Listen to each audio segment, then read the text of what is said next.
Alors, c'est la suite de Mythes et complots. Puis Christian Page va nous dire, ça a l'air qu'on a peut-être retrouvé la fameuse chambre d'ambre. Explique-nous ce que c'est.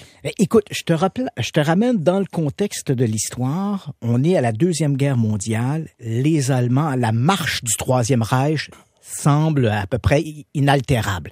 Ils marchent sur tout et la première place, ils vont annexer l'Autriche, vont marcher sur la Pologne et non seulement ils pillent les villes et les villages, mais évidemment, ils pillent les trésors nationaux. Les Allemands vont construire un peu partout des abris, des caches pour mettre ces fameux trésors pillés. Et j'ai eu la chance, moi, à Nuremberg, alors que je tournais une série qui était sur les reliques saintes.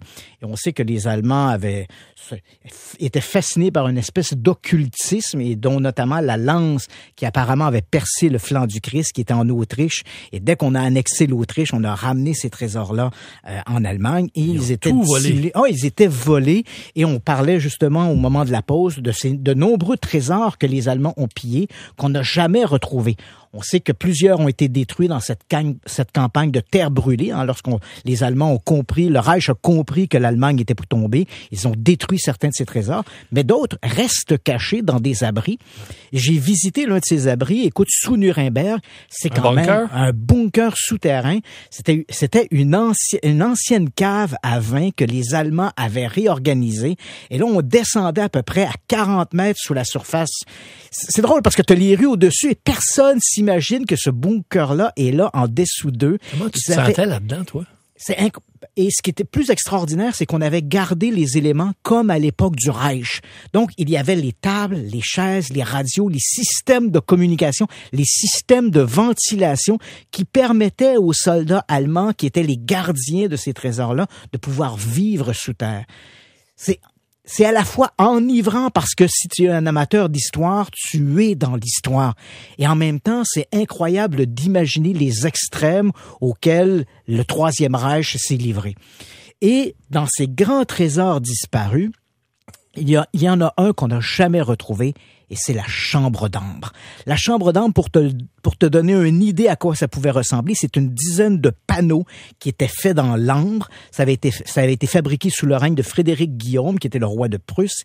Il l'avait donné au début du 19e siècle à Pierre le Grand, le tsar de Russie, qui lui en avait ce sont des panneaux, donc on les a assemblés dans l'un des salons du palais impérial de Tsarskoïe Selo, qui était tout près de Saint-Pétersbourg.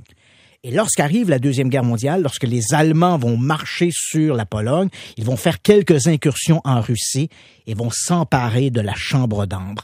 Ils vont démanteler les panneaux qui vont malheureusement disparaître dans les méandres du Troisième Reich.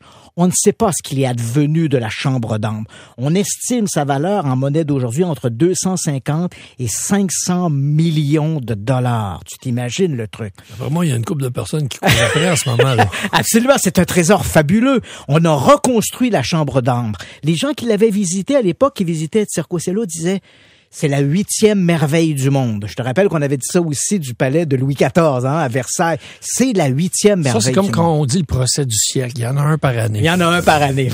Et là, on perd la chambre d'ambre. Et la nouvelle d'aujourd'hui, en fait, c'est la nouvelle de cette semaine.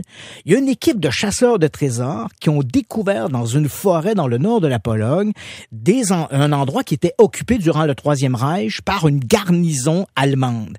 Ils ont creusé là plusieurs bunkers et des campements. Et voilà, ils sont convaincus, en fouillant dans des archives de l'armée allemande, ils sont convaincus que la chambre d'ambre a transité par ces établissements. Et voilà qu'ils ont mené des recherches en 2016-2017 sans rien trouver.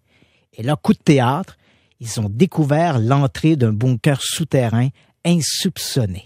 Alors, tu comprendras qu'on a construit autour. Il va falloir déblayer cette entrée, descendre sous terre, dégager s'il y a des corridors, des allées qui mènent dans le souterrain, il faudra les dégager.